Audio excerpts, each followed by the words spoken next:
নিয়ে রয়েছে আপনাদের সঙ্গে। সুরেন্দ্রনাথ কলেজে কাণ্ডে গ্রেপ্তার একজনকে গ্রেপ্তার করা হলো। গ্রেপ্তার কলেজের ভেন্ডার পরিতোষ দত্ত। ঘটনায় রিপোর্ট চাইল উচ্চ শিক্ষা দপ্তর। বর্ধমান থেকে গ্রেপ্তার করা হয় পরিতোষ দত্তকে। সিসিটিভি দেখে দোষীদের তালিকা তৈরির নির্দেশ।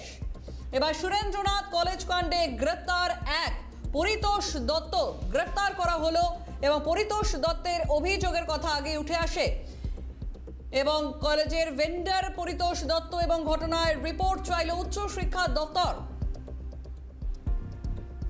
সিসিটিভি দেখে দোষীদের তালিকা তৈরির নির্দেশ। ইতিমধ্যেই আমরা দেখেছি সুরেন্দ্রনাথ কলেজে সেখানে ইউনিয়ন রুম থেকে একেবারে উইয়ে ধরা টাকা উদ্ধার হয়েছে। গোছা গোছা টাকার বান্ডিল উইয়ে ধরে গেছে, নষ্ট হয়ে গেছে। 2 বাক্স ভর্তি সেই টাকা উদ্ধার হয়েছে ইতিমধ্যেই সুরেন্দ্রনাথ কলেজ থেকে। তারপর ভেতরে ঢুকে দেখা গেছে একাধিক চাঞ্চল্যকর তথ্য এবং সুরেন্দ্রনাথ কলেজ কাণ্ডে গ্রেপ্তার একজন।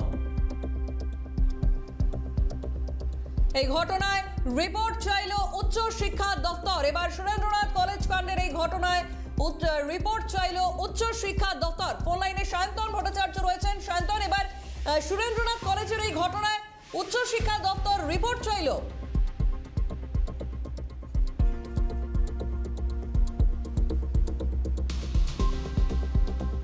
সায়ন্তন, শোনা যাচ্ছে? শিক্ষা দপ্তর তারা কড়া পদক্ষেপ করলো এবং সুরেন্দ্রনাথ কলেজের যে প্রিন্সিপাল তার কাছে রিপোর্ট তলব করা হয়েছে, সিসিটিভির ফুটেজ তলব করা হয়েছে এবং সিসিটিভি ফুটেজ দেখে কারা এই ঘরে প্রবেশ করতো তাদের নামের তালিকা কিন্তু তৈরি করতে বলা হয়েছে। এবং ইতিমধ্যেই সূত্রের খবর যে সুরেন্দ্রনাথ কলেজের যারা প্রিন্সিপাল রয়েছেন তারা কিন্তু একটি রিপোর্ট ইতিমধ্যেই উচ্চশিক্ষা দপ্তরের কাছে পাঠিয়ে দিয়েছেন। তার মধ্যে কিন্তু প্রায় 10 থেকে 12 জনের নাম রয়েছে। তাদের নাম এখনো পর্যন্ত প্রিন্সিপালের তরফ থেকে পাঠানো হয়েছে, এটা স্পষ্ট। তবে আরো নাম যে বাড়বে এটা একেবারে তিনি স্পষ্ট করেছেন। অর্থাৎ এই ঘটনায় যারা জড়িত তাদেরকে শাস্তির মুখে পড়তে হবে।